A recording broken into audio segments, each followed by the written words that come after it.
الحمد للہ رب العالمین، صلاۃ والسلام علی رسول النبی الکریم وعلی آلہ واصحابہ اجمعین۔ الحمد للہ الذی ہدانا لہذا وما كنا لنہتدی لولا ان ہدانا اللہ۔ رب اشرح لی صدری ویسر لی امری واحلل عقدۃ من لسانی یفقہوا قولی، آمین یا رب العالمین۔ سب سے پہلے تو میں نے آپ کو ایک کتاب کا فوٹو بھیجا ہے ٹاپ پیج کا، اس کا ٹائٹل ہے قیامت کی ہولناکیاں۔ لاجواب کتاب ہے، قرآنی آیات اور احادیث سے ساری کی ساری قیامت کے حوالے سے صحیح حدیث آ گئی ہیں، اور آپ سب کو یہ کتاب آپ کے پاس ہونی چاہیے، پڑھیں سمجھیں تاکہ ہم اس قیامت کے دن کے لیے تیاری کریں۔ آپ نے پارہ 30 اور پارہ 29 میں، جو آج ہم ختم کر رہے ہیں، پارہ 29 پہلے ختم کر چکے ہیں، اس میں بہت ساری تفصیلات آئی ہیں قیامت کے بارے میں۔ تو آپ نے یہ کتاب ضرور خریدنی ہے اور خرید کر پڑھنی ہے۔ اب آ جائیے، آج کی جو آیات ہم نے شروع کرنی ہے 29 سے شروع کرنا ہے، اور اس سے پہلے ہم نے دیکھا ہے کہ قرآن مجید اس سورہ مرسلات کے اندر جو آیت 16 تا 28 جو ہم نے پہلے 2 روزوں میں پڑھی ہے، اس میں یوم جزا یعنی سزا اور جزا کا جو دن ہے، اس کی تائید میں کچھ کائنات سے نشانیاں پیش کی ہیں اور کچھ انسانی نفس سے۔ تو دونوں کو، ایک کو کائنات آیات کائنات کہتے ہیں، اور جو خود انسان کی ذات کے حوالے سے ہوتی ہیں انہیں آیات انفس کہتے ہیں۔ تو قرآن اس سے بھرا پڑا ہے، آیات کائنات سے بھی اور آیات انفس سے بھی، اور ایک قرآن کے طالب علم کو پتہ ہونا چاہیے کہ یہاں بات آیات کائنات کی ہو رہی ہے یا آیات انفس کی۔ مثلا آپ دیکھ لیں اچھی طرح آنکھیں کھول کر، آیت 16 تا 19 میں جو اللہ تعالیٰ نے بتایا کہ مجرم قوموں کو کس طرح اللہ تعالیٰ نے ہلاک کیا، اس کی تفصیل، اور یہ آیت کائنات ہے۔ کائنات میں اللہ تعالیٰ کی، نازیہ صاحب آپ کا موبائل کھلا، آپ کا مائک کھلا ہوا ہے، نازیہ ثاقب صاحبہ بند کریں اس کو۔ تو پہلی جو آیت کائنات آئی ہے وہ ہے مجرم قوموں کی ہلاکت۔ قرآن میں ہم نے اس کو دیکھا ہے سورہ اعراف میں، سورہ ہود میں، اور سورہ شعراء میں، اور دیگر صورتوں میں بھی۔ دوسری جو آیت کائنات میں سے یا کائنات کی نشانیوں میں سے جو اللہ تعالیٰ کی حکمتوں کو ظاہر کرتی ہیں، وہ ہے آیت 25 تا 28 میں، کہ زمین جو ہے وہ مردوں کو بھی سمیٹ لیتی ہے اور زندوں کے لیے اس کو سب کچھ پیدا کرتی ہے جو ان کی جسمانی ضرورت ہوتی ہے۔ تو یہ تو تھیں 2 آیات کائنات، ایک زمین سے، ایک مجرم قوموں کی ہلاکت سے۔ اور جو آیت انفس ہے، یہ قرآن میں بار بار قرآن کا طریقہ ہے کہ انسانوں کو یہ بتایا ہے کہ انسان اپنی پیدائش پہ خود غور کرے۔ اچھا، میں آپ کو ایک چیز بتا رہا ہوں کہ اس سنڈے کو تو آج آپ پروگرام ہے ہمارا ایمان کی اہمیت، ضرورت وغیرہ، اور اگلے سنڈے کو بہت مشہور پاکستان کے جو ایمبریولوجسٹ ہیں، سینئر پروفیسر ہیں، وہ انسان کی پیدائش کے مراحل کے حوالے سے قرآن اور جدید ایمبریولوجی، جو بچے کی پیدائش کے مراحل کے بارے میں سائنس ہے، میڈیکل سائنس، اس پہ تفصیل سے گفتگو کریں گے۔ یہ 2 لیکچر آپ نے مس نہیں کرنے ہیں۔ ایک اگلے سنڈے کو 10:30 بجے ہے، اور پھر اس کا اگلا حصہ جو ہوگا وہ نیکسٹ سنڈے کو 10:30 بجے۔ تو آپ کو آج آپ کے پاس ہے، یہی اسی نمبر پہ آپ جوائن کر لیں گے، زوم پہ ہوگا، اور اسی کا یہ جو نمبر ہے وہ وہی ہے جس میں آپ نے اپنے آپ کو جوائن کیا ہے. بات سمجھ میں آ گئی ہے آپ کو؟ ٹائم بھی یہی ہوگا 8 سے 9. 10:30. آج 8 سے 9 تو یہ ہو رہا ہے نا. 10:30 سے 12. جی سر گزارش. کوئی سوال اس حوالے سے؟ تو ہمیں قرآن کے طالب علم کی حیثیت سے آیات کائنات اور آیات انفس جو قرآن میں کافی جگہوں پہ بیان ہوا ہے، اور یہ دلائل ہے، یہ آیات یہ دلائل ہیں. اللہ تعالیٰ کبھی ان کو آخرت کے حوالے سے دلائل پیش فرماتے ہیں، کبھی خود اللہ تعالیٰ کی قدرت اور اس کی حکمت اور اس کی جو اللہ تعالیٰ کس طرح اس دنیا کو لاجواب طریقے سے چلا رہا ہے. لہٰذا ان آیات کو سمجھنے کا مطلب یہ ہے کہ ہمیں وہ دلائل سمجھ آتے ہیں جس میں دلائل ربوبیت بھی ہیں، دلائل اللہ تعالیٰ کی قدرت کے دلائل بھی ہیں، وغیرہ وغیرہ. آج ہم نے آیت نمبر 29 سے شروع کرنا ہے. میں نے آپ کو بتایا کہ قرآن کے طالب علم کو بالکل اچھی طرح پتہ ہونا چاہیے کہ اس صورت میں کون کون سی آیات ایک جیسی ہیں، ایک مضمون کی ہیں. تو آپ نے دیکھا کہ لاسٹ میں ہم نے 16 تا 28 میں جو ابھی میں نے آپ کے سامنے سمری پیش کی ہے، وہ ہے یوم جزا کی تائید میں آفاق اور انفس کے دلائل. اب جو آیت 29 تا 40 ہے، یہ قیامت کے ان حالات کی منظر کشی ہے جو جھٹلانے والوں کو پیش آئیں گے. آج تو نبی کریم صلی اللہ علیہ وآلہ وسلم ہوں یا سابقہ انبیاء کی امتیں ہوں، لوگوں نے جھٹلانے میں کوئی کسر نہیں چھوڑی. انبیاء نے حق کو، اللہ تعالیٰ نے بذریعہ وحی انبیاء کے ذریعے حق بیان کر دیا، لوگوں نے انکار کیا.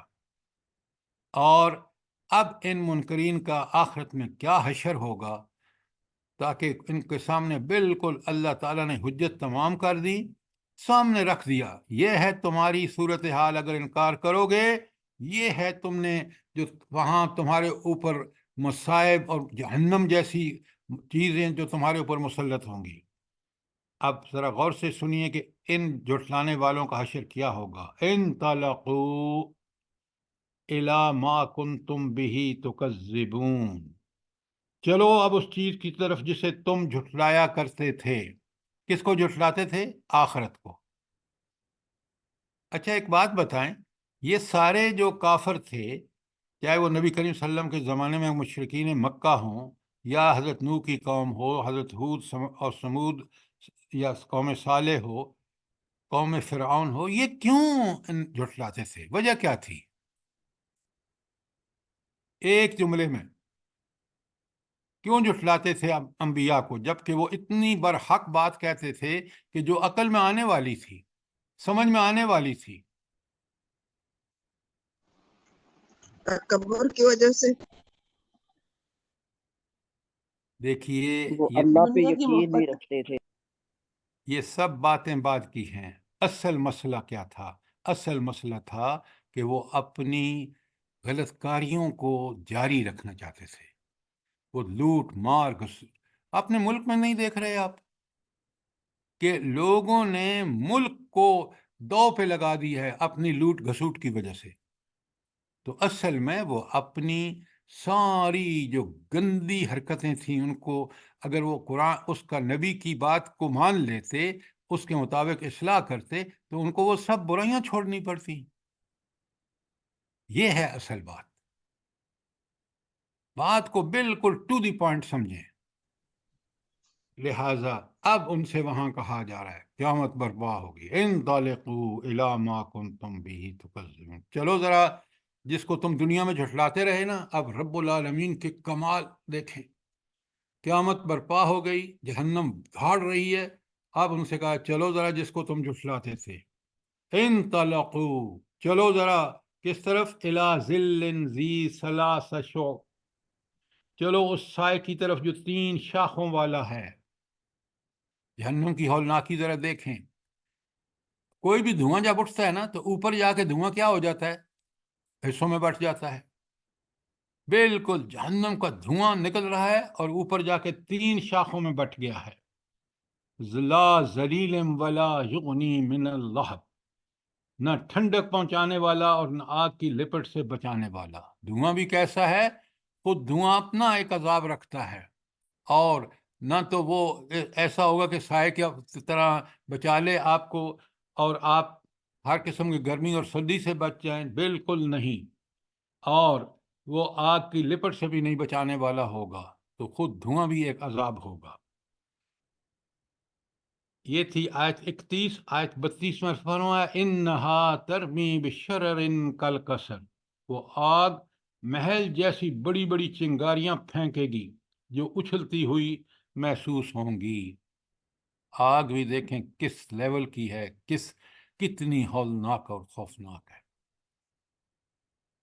کس قدر اللہ تعالیٰ ان کو اس برے انجام سے ڈرا رہا ہے آپ کے سامنے ہے، اور یہ حقائق ہیں جو پیش آئیں گے ان کو. اسی لیے کہا رہا ہے ان تالکو، چلو نا ذرا. اور آگ کی چنگاریاں کیسی ہیں؟ کأنہ جمالات صفر، گویا وہ زرد اونٹ ہیں. چنگاریاں کتنی بڑی ہیں؟ اونٹ جتنی بڑی ہیں، اور زرد بالکل آگ والی. ویل یومئذ للمکذبین، تباہی اور خرابی ہے اس روز جھٹلانے والوں کی. اب ذرا یہ رب نے یہ سب کچھ ہمارے آنکھوں کے سامنے ہوگا، اور جو دنیا میں اللہ کے رسولوں کو، اللہ کی کتابوں کو جھٹلائیں گے، ان کا یہ حشر ہوگا. آپ دیکھ لیں اس آگ کا ڈسکرپشن ہے اور کتنی ہولناک ہے. کوئی سوال آج 34 تک؟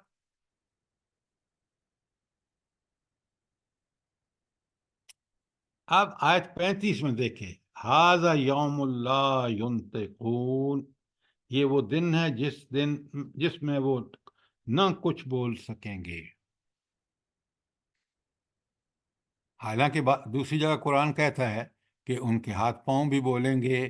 وہ انکار کریں گے تو اللہ تعالیٰ ان کے ہاتھ پاؤں کو حکم دیں گے، وہ بتا دیں گے کہ یہ جھوٹ بول رہے ہیں. یہ کام تو انہوں نے، ہاتھ بولیں گے ہم سے کیا، پاؤں بولیں گے ہم چل کے گیا. تو یہاں یہ کیوں کہا کہ آج کے دن ھذا یوم لا ینطقون؟ خیر وہ عذر بہانے لگائیں گے نا، تو پھر ان کے منہ پہ مہر لگا دی جائے گی اور پھر ہاتھ پاؤں ان کے بولیں گے. ذرا بات کو سمجھ کے کریں. یہ ساری ان کے ہاتھ پاؤں گواہی دیں گے جب ان کا حساب کتاب ہو رہا، وہاں ہاتھ پاؤں بتا کے اس کو بالکل کلیئرلی بتا دیا جائے گا ثبوتوں کے ساتھ کہ یہ ہے تمہارا کارنامہ. یہ کہاں کا معاملہ ہے؟ یہ جب حساب و کتاب ہو رہا ہے یوم حشر میں. اب یہ جہنم میں پہنچ گئے ہیں، وہاں ان کے دنوں مور لگ گئی ہے. مختلف یہ اس طرح کے ترجیح تفسیر نہ کیا کریں جو حالات کے مطابق نہ ہو. حالات کیا تھے؟ ان کو محشر میں حساب کتاب کے وقت پوری اجازت تھی. خوب بہانے بنائے، بہانوں کے نتیجے میں اللہ تعالیٰ نے ان کے عذاب کو حکم دیا، انہوں نے ان کے بہانے کی حقیقت کھول دی. وہاں ان کو بالکل اجازت تھی، ان کو بولنے کی اجازت کے ہاتھ پاؤں کو. لیکن یہ جو مرحلہ ہے کہ اللہ تعالیٰ فرمان ھذا یوم لا ینطقون، یہ وہ دن ہے جس میں وہ نہ بول سکیں گے. یہ اب پہنچ گئے ہیں جہنم میں. یہ ہے اس کی صحیح حقیقت. بات کلیئر ہے؟ جی سر، جی سر، جزاک اللہ. بات کو پوری طرح سمجھیں، قرآن کھول کھول کے بتاتا ہے. اچھا، یہ تھی آیت 35. اور اللہ تعالیٰ فرماتے ہیں 36 میں وَلَا يُؤْذَنُ لَهُمْ فَيَعْتَذِرُونَ، اور نہ انہیں موقع دیا جائے گا کہ کوئی عذر پیش کریں. کیا مطلب ہے؟ عذر پیش کرنے کی جگہ کیا تھی؟ حساب کتاب کے وقت میدان حشر میں، وہاں ان کو پورا موقع دیا گیا. اب اس فیصلے کے بعد کوئی موقع نہیں ہے کہ کوئی عذر پیش کر سکے. وہ عذر پیش کیے انہوں نے، اللہ تعالیٰ نے ان کو ان کے ہاتھ پاؤں کی گواہی دلا کر حساب و کتاب کے وقت محشر میں سب چیزیں کلیئر کر دی. اب بھگتیں اس عذاب کو. جس کی ہولناکی بیان کی جا رہی ہے. ویل یومئذ للمکذبین، تباہی ہے اس دن جھٹلانے والوں کی. غور کریں ذرا، ایک ایک آیت کو دیکھیں، کس قدر انسان کے لیے رونگٹے کھڑے کر دینے والی بات ہے. آیت 38 میں فرمایا ھذا یوم الفصل، یہ فیصلے کا دن ہے. جمعناکم والاولین، ہم نے تمہیں اور تم سے پہلے گزرے ہوئے لوگوں کو جمع کر دیا. رب کا کمال دیکھیں، حضرت آدم سے لے کر آخر تک ساری خلقت اللہ کے سامنے موجود ہے. یہ ہے رب کا دربار، اور یہ ہے وہ دن جب سب لوگ جمع کر دیے جائیں گے. جمعناکم، تمہیں بھی جمع کر دیا، والاولین، اور تم سے پہلوں کو بھی. کوئی سوال آیت 38 تک؟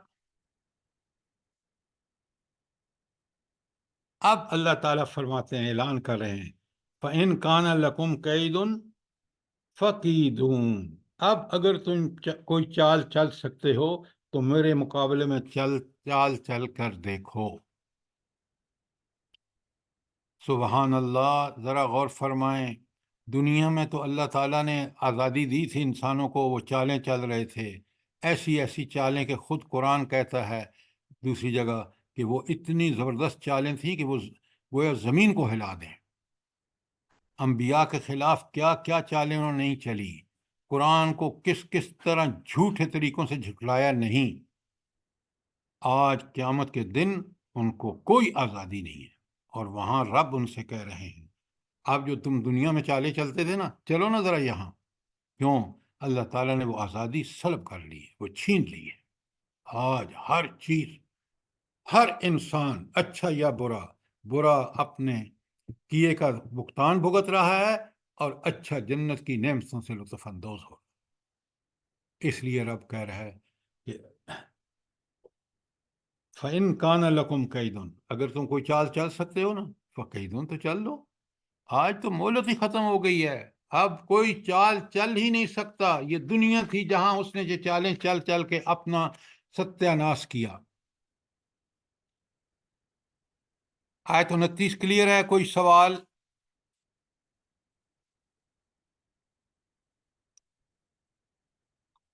آپ لوگ سوال بہت کم کرتے ہیں. یہ سر مناظر، یہ یہ جو جو خوف ہے نا، اس کی وجہ سے ہم لوگوں کی جو ہے نا بولتی بند ہوئی رہتی ہے.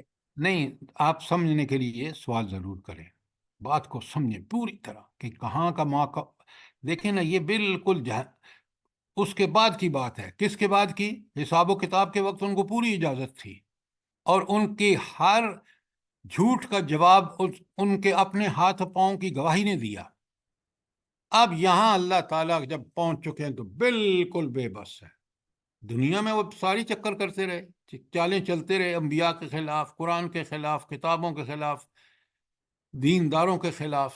لیکن آج کا دن کتنا سخت ہے، میں اور آپ اس کی تیاری کریں. آیت 43 میں دوبارہ کہا ویل یومئذ للمکذبین، تباہی ہے اس دن جھٹلانے والوں کی. تو میدان حشر میں مجرموں کو مختلف مراحل سے گزرنا ہوگا، اور ایک مرحلہ ہوگا جب ان کے منہ پر مور لگا دی جائے گی، اور ان کے اعضاء بول پڑیں گے کہ وہ دنیا میں کیا کرتے رہے. حساب و کتاب کے وقت انہیں عذر پیش کرنے کی اجازت اب نہیں ہوگی. کوئی سوال، کوئی چیز کلیئر نہ ہوئی ہو؟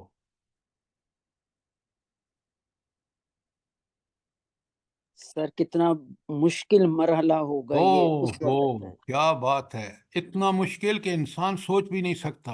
سوچ بھی نہیں سکتا. اور آج دنیا میں انسان کو موقع ہے کہ اپنی اصلاح کر لے. اگر جھٹلائے گا تو یہ حشر، اللہ نے امتحان کا نتیجہ، ہولناک نتیجہ ہمارے سامنے رکھ دیا.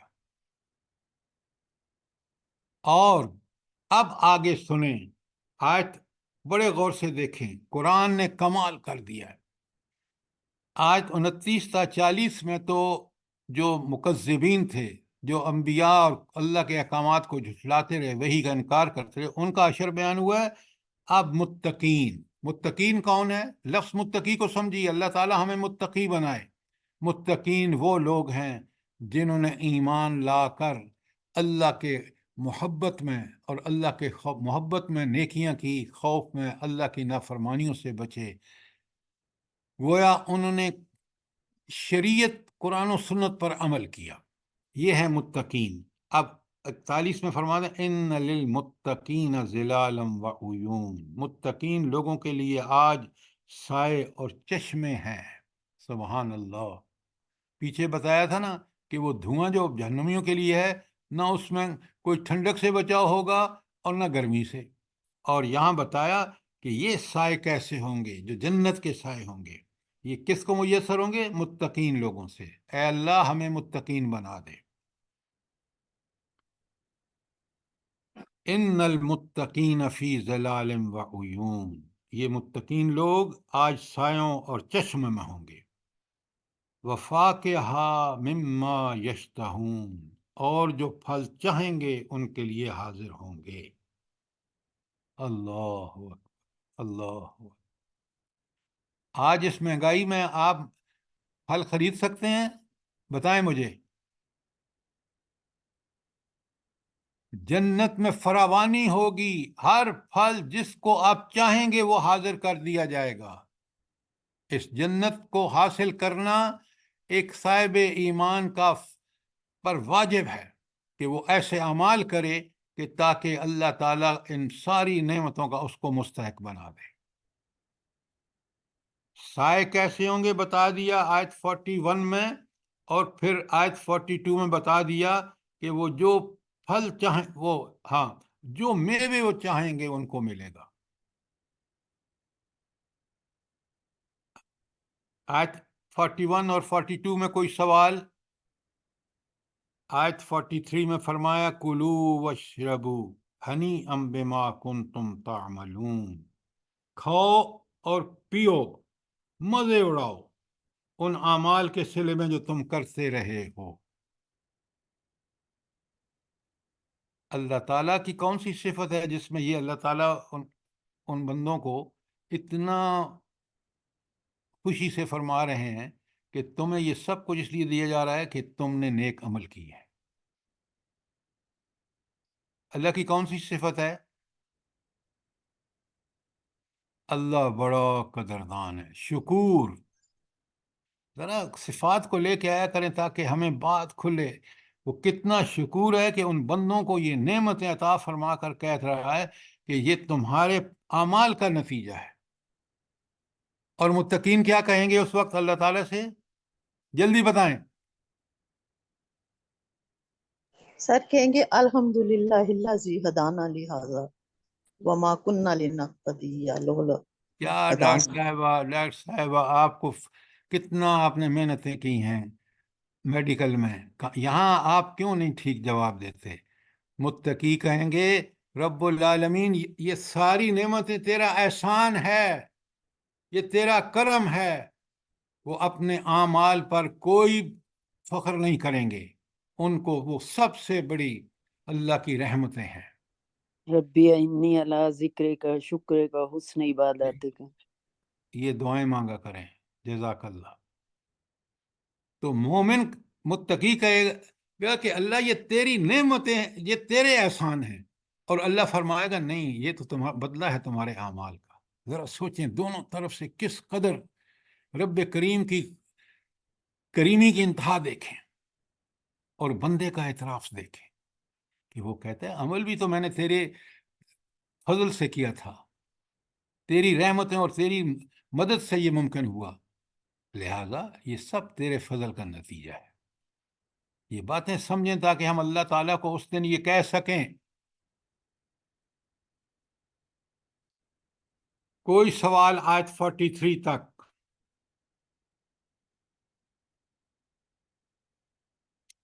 آگے آ جائیں آیت 44، ان کذالک نجزی المحسنین، ہم نیک لوگوں کو ایسی ہی جزا دیا کرتے ہیں۔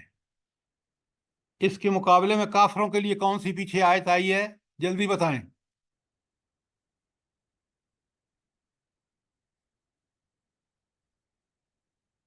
بولیں بولیں جلدی۔ وَيْلٌ يَوْمَئِذٍ لِّلْمُكَذِّبِينَ۔ بالکل ٹھیک ہے، بالکل ٹھیک کہا آپ نے۔ مکذبین کے لیے کہا گیا تباہی ہے ان کے لیے، اور مومنین اور محسنین کے لیے کیا کہا گیا؟ ہم نیک لوگوں کو ایسی جزا دیتے ہیں۔ کیا جزا دینے کا مطلب کیا ہے؟ ان کی ہر خواہش پوری ہوگی۔ آپ نے ان کے وہاں کا جنت کے ماحول کو پڑھا قرآن میں، آپ نے جنت میں کیسے بستروں پہ تکیہ لگائے بیٹھے ہوں گے، کیسے وہاں پھل ہوں گے، کس طرح وہ لٹک رہے ہوں گے، کس طرح وہ ہر آدمی کی ریچ میں ہوں گے، کس طرح جو منہ مانگی نعمت ملے گی۔ کذالک نجزی المحسنین، سب اس کے اندر آتی ہیں۔ اور وہ جہنم کی ہولناکیاں اور خوفناکیاں اور سزائیں، ویل یومئذ للمکذبین، دونوں کو ہم نے سامنے رکھ کے دیکھیں، تاکہ جب یومئذ للمکذبین ہم پڑھیں تو ہم اللہ سے معافیاں مانگیں، دنیا میں وہ اعمال کریں، یہ ہے مقصد۔ اور جب یہ پڑھیں کہ ان کذالک نجزی المحسنین، تو پھر ہم محسنین بنیں۔ قرآن اس لیے تو آیا ہے کہ ہم برائی سے بچیں جو کتنی ہولناک ہے۔ یہاں سارا کھول کے بتا دیا، وہ دائمی زندگی آخرت کی کن عذابوں میں گزرے گی مکذبین کی، سوچیں ذرا۔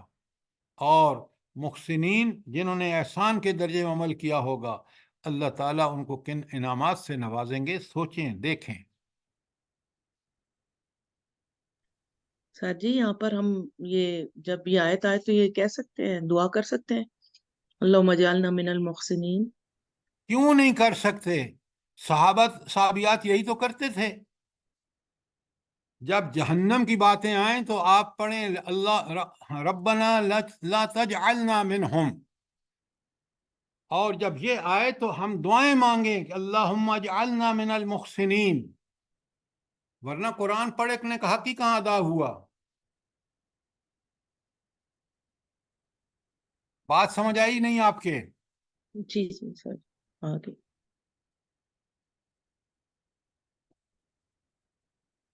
ایک بات یاد رکھیں، اگر قرآن آپ کے جذبات کو نہیں ابھار رہا نا، کس پہ جذبات کو ابھارے گا؟ برائی کی ہولناکی تو میرا دل اور میرے جذبات کہیں گے بچو اس سے، یہ کس قدر برا انجام ہوگا اس کا۔ اور جب میں یہ جنت کی نعمتیں پڑھوں اور میں اللہ سے مانگوں اور اللہ کا شکر ادا کروں کہ پروردگار مجھے آپ نے ہدایت دی ہے، میں اس میں اور اضافہ کروں تاکہ جنت کے ان انعامات کا حقدار ہو۔ قرآن پڑھنا اور قرآن پڑھ کے اس کے اثرات دل و دماغ پر جاری اور ساری کرنا، یہ مومن کا فرض ہے۔ قرآن اس لیے نہیں آیا کہ قرآن میں پڑھوں اور میرے جذبات میں ہلچل نہ آئے۔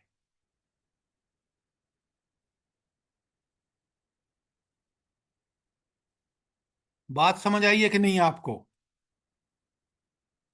جی جی سر جی، جی سر جی۔ جب سے ترجمے سے قرآن پڑھا نا تو خود بخود عمل نیک کرنے کو دل چاہتا ہے، اللہ سے اور اللہ کے رسول سے محبت بڑھتی جاتی ہے۔ دیکھیں آپ بالکل ٹھیک کہہ رہے ہیں، اس لیے کہ آپ قرآن سے ہدایت لیتے ہیں۔ قرآن آپ کے جذبات کو اپیل کرتا ہے۔ 90% مسلمان ایسے ہیں قرآن کو ثواب کے لیے پڑھتے ہیں۔ بتائیں نا مجھے، میں غلط کہہ رہا ہوں تو؟ نہیں صحیح نہیں سر ہے۔ سر بالکل ٹھیک ہے، صحابہ اور بالکل صحیح۔ صحابیات نے، سنے غور سے، صحابہ اور صحابیات نے پڑھا، ان کی زندگیاں بدل گئیں۔ آج مسلمان کافروں سے بدتر ہیں، فحاشی اور عیاشی دیکھ لیں۔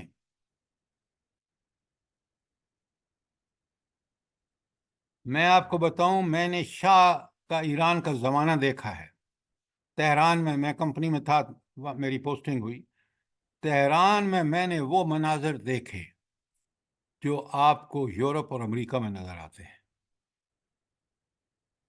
پھر دیکھیں شاہ کا کیا حشر ہوا ہے۔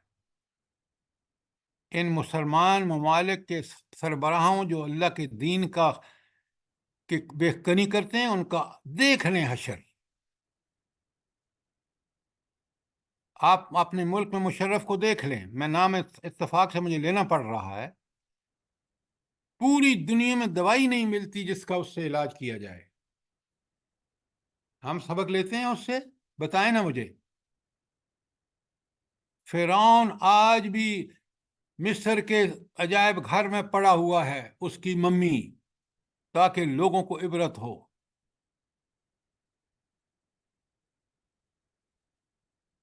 تو اللہ تعالیٰ کہتے ہیں ویل یومئذ للمکذبین، بڑی تباہی اور ہلاکت ہوگی کن لوگوں کی؟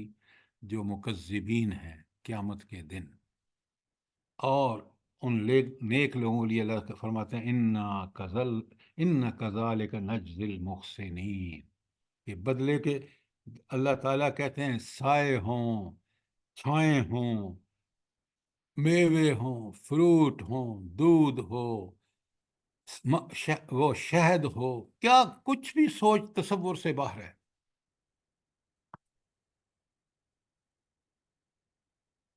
اچھا، اب آیت سورت ختم ہو رہی ہے، آیت 45 تا 50، 6 آیتوں میں ذرا غور سے دیکھیے کس قدر تنبیہ ہے، وارننگ ہے، انذار ہے۔ ویل یومئذ للمکذبین، آیت 45، بڑی تباہی ہوگی اس دن جھٹلانے والوں کی۔ اب ذرا قرآن کو جب پڑھیں نا تو آپ دیکھیں، یہ سورت نازل ہو رہی ہے مکے میں، نبی کریم صلی اللہ علیہ وسلم پر وحی نازل ہو رہی ہے، تو یہ اس وقت جب قرآن نازل ہو، یہ کس کو وارننگ دی جا رہی ہے؟ کس کفار کو کو، warning؟ کفار مکہ کو، کفار مکہ کو، کفار مت کہیں، ڈائریکٹ مخاطب ہیں۔ اور آج کے دور میں سب مسلمانوں کافروں کو کہ دیکھو اگر تم نے جھٹلایا، مسلمان عملاً جھٹلا رہے ہیں۔ قرآن نے سود سے منع کیا، آپ کے ملک میں سودی کاروبار جو انتہا پر ہے۔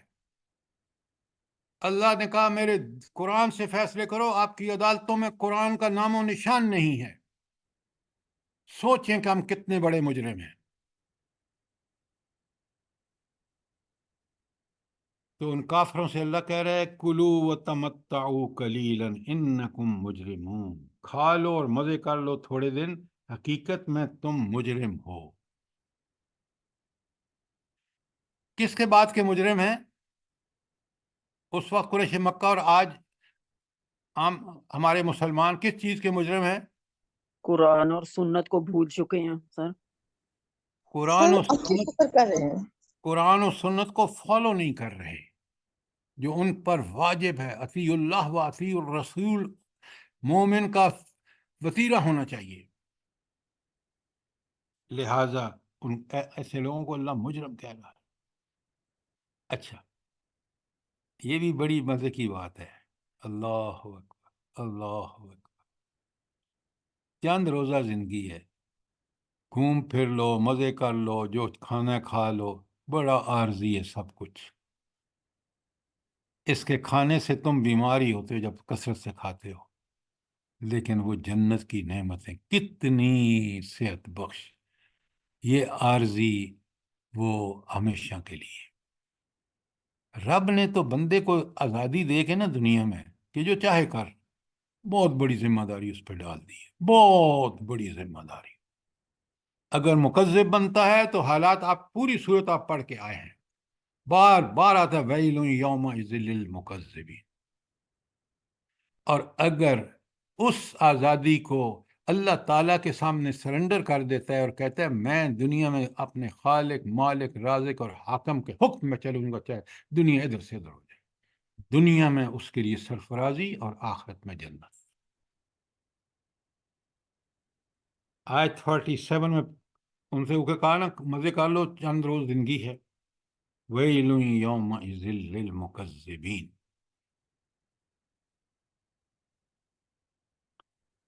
پھر آیت 48 میں فرمایا، بڑے غور سے سنیں، وَإِذَا قِيلَ لَهُمُ ارْكَعُوا، اور جب ان سے کہا جاتا ہے کہ اللہ تعالیٰ کے سامنے جھکو، لا يرکعون، تو یہ جھکتے نہیں ہیں۔ اللہ رب العالمین کون رب؟ جس نے ساری نعمتیں اس کو پیدا کر کے اس کو طاقتیں، قوتیں، صلاحیتیں، اسباب دیے، اور اس کو تو اس کا پکا سچا مطیع بن جانا چاہیے تھا۔ جب اس کے حکم کی بات کی جاتی ہے یہ کرتا ہے، یہ تکبر کرتا ہے۔ اور کتنی بڑی وارننگ ہے ایسے لوگوں کے لیے اگلی آیت 49 میں، کہ جو اللہ کے سامنے جھکتے نہیں ہیں، وَيْلٌ يَوْمَئِذٍ لِّلْمُكَذِّبِينَ۔ اللہ تعالیٰ نے انتہا نہیں کر دی، حق نہیں ادا کر دیا انسان کو وارننگ دینے کا، ڈرانے کا، برائی کے برے نتیجوں سے آگاہ کرنے کا؟ کوئی کسر چھوڑی ہے قرآن نے؟ بالکل بھی نہیں سر، ہر بالکل بھی نہیں۔ دوسری آیت یہی ہے، وَيْلٌ يَوْمَئِذٍ لِّلْمُكَذِّبِينَ، ہر دوسری آیت سر۔ اچھا، اب آخری آیت جو کمال کر دیا، فَبِأَيِّ حَدِيثٍ بَعْدَهُ يُؤْمِنُونَ۔ اب اس قرآن کے بعد کون سا کلام ایسا ہو سکتا ہے جس پر وہ ایمان لائیں گے؟ قرآن اللہ تعالیٰ کا کلام، انتہا کر دی سمجھانے کی، کبھی مثالوں سے، کبھی قسموں سے، کبھی آفاقی دلائل سے، کبھی انفسی دلائل سے، اور آپ دیکھ لیں کوئی کسر چھوڑی ہے قرآن نے اس بات کو سمجھانے کی؟ بتائیں مجھے۔ ہر طریقے سے سمجھایا ہے۔ اور اللہ تعالیٰ آخر میں سوال کر رہے ہیں، بتاؤ کوئی اور کتاب ایسی ہے جو اس طرح سمجھا سکے جس طرح اس قرآن نے سمجھانے کا حق ادا کیا ہے؟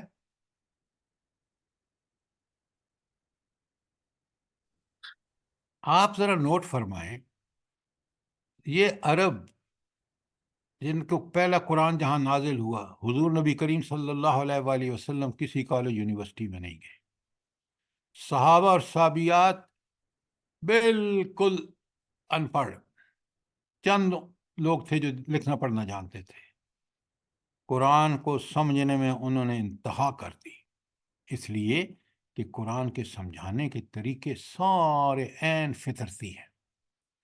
آیات کائنات جس کو میں نے کل آپ سے کھول کے بیان کیا، ان پر جب غور کرتا ہے تو وہ دیکھتا ہے میرے رب سورج، چاند، ستارے، پانی، ہوائیں سب کو دیکھتا ہے اور کہتا ہے اسی ایک کا حکم چلتا ہے، لہذا میں بھی اسی کی مخلوق ہوں، مجھے بھی اسی کے حکم کی پابندی کرنی چاہیے۔ یہ کائنات میں جو نظم، ڈسپلن ہے، وہ صرف اس وجہ سے وہ کائنات کی ہر چیز اللہ کی اطاعت کر رہی ہے، اور میں جب اللہ کی نافرمانیاں کرتا ہوں تو دیکھ لیں ملک پاکستان کو، دیکھ لیں اس طرح امت مسلمہ کو، دیکھ لیں کافروں کو، دیکھ لیں، نافرمانی کا نتیجہ ان کی ملک اتنے پریشان ہیں۔ مجھے بتائیں دنیا کا کوئی ملک آج، امریکہ کو دیکھ لیں، سب سے بڑا ترقی یافتہ ہے، لیکن فیملی سسٹم نام کی کوئی چیز نہیں ہے، میں نے اپنی آنکھوں سے دیکھی ہے،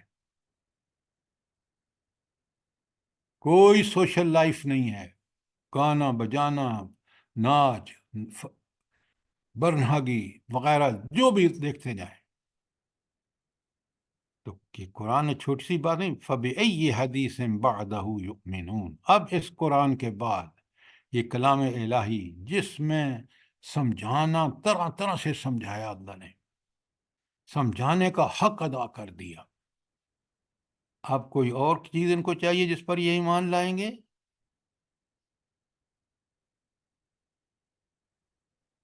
سنیں، اب کلام ختم کرتے ہوئے نہ صرف کفار مکہ بلکہ دنیا کے تمام کفار کو مخاطب کرتے ہوئے یہ کلمات ارشاد فرمائے، اے مجرموں، اس تمام تذکیر کے باوجود اگر تمہیں اپنی کافرانہ روش پر اصرار ہے تو دنیا میں چند روز مزے کر لو، اس کے بعد تمہیں لازماً تباہی سے دوچار ہونا ہے۔ اور قرآن اور پیغمبر صلی اللہ علیہ وآلہ وسلم کہ حضور جھکنے کی جو دعوت دے رہے ہیں، اللہ کے حضور جھکنے کی جو دعوت دے رہے ہیں، لیکن وہ اس پر آمادہ نہیں، اور جو اللہ کے حضور نہ جھکے اس کے لیے تباہی مقدر ہے، دنیا اور آخرت دونوں میں۔ دیکھ لیں، تاریخ گواہ ہے اس پر، آیات کائنات موجود ہیں۔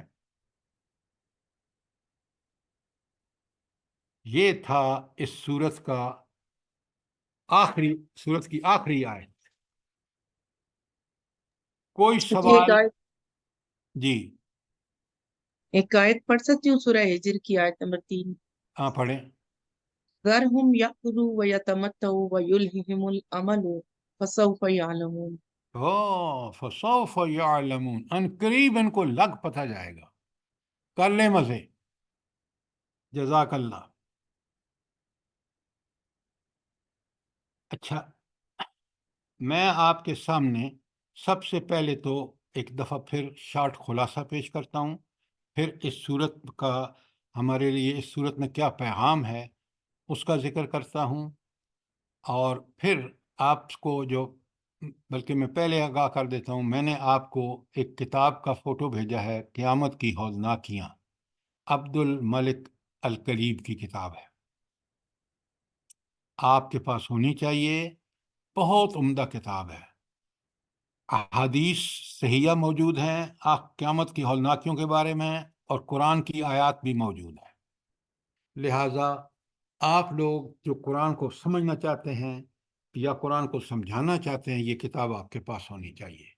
جب تک ہم قیامت کو کھول کھول کے بیان نہیں کریں گے، لوگ اس کا یقین نہیں کریں گے، ان کے اندر وہ مطلوبہ تبدیلی جو قرآن چاہتا ہے وہ نہیں آئے گی۔ اور یہی چیز آپ نے نوٹ کی ہوگی، یہ آیت ان پورے قرآن کا مضمون ہے، لیکن بالخصوص پارہ 30 اور پارہ 29 میں تفصیلات آپ نے سنی ہے ساری۔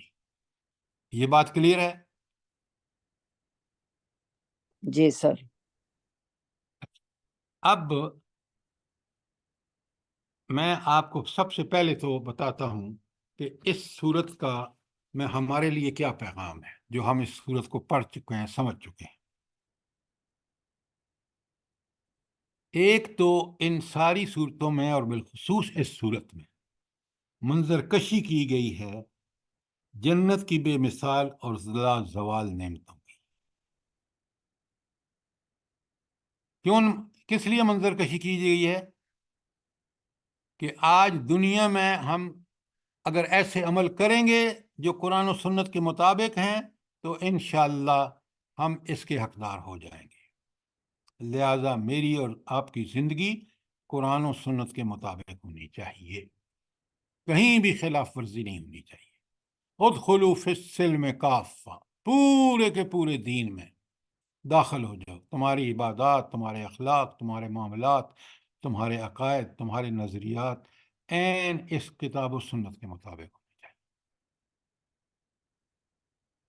اور جہنم کی ہولناکیوں اور خوفناکیوں کی بھی منظر کشی کر دی گئی ہے، تاکہ مجھے یہ پتہ رہے، آپ کو پتہ رہے، ہر قرآن پڑھنے والے، ہر ایمان لانے والے کو یہ بات سمجھ میں آ جائے کہ اگر میں نے اس کے مطابق عمل نہ کیا اور میں نے اس کی خلاف ورزیاں کی تو پھر جہنم جو ہے وہ سرکشوں اور مجرمین کا مقدر ہوگی۔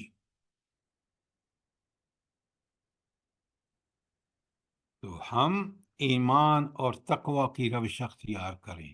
ایمان اور تقوی کی روش کیا ہے؟ قرآن و سنت کا بھرپور عمل اور اس کی کوئی خلاف ورزی نہ کرنا۔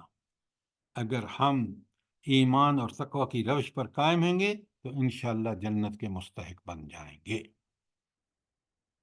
کتنا کھول کے اللہ نے بیان کیا اور کتنا لاجواب ہے یہ سب کچھ۔ کوئی سوال، کوئی چیز کلیئر نہ ہوئی ہو؟ سر جی، ویسے اس دفعہ جو آپ نے پڑھائی ہے یہ صورت میں نے کبھی نہیں پڑھی تھی، اس طرح میں نے سمجھی بھی نہیں تھی۔ اللہ تعالیٰ الحمدللہ، اللہ کو جزائے خیر دے۔ اللہ تعالیٰ ہمیں اس کو سمجھنے کی توفیق عطا فرمائے۔ قرآن طالب علم کا کام یہ ہے کہ اس علم کو جس کو پڑھ رہا ہے اس کو سمجھنے کا اور قرآن کے بارے میں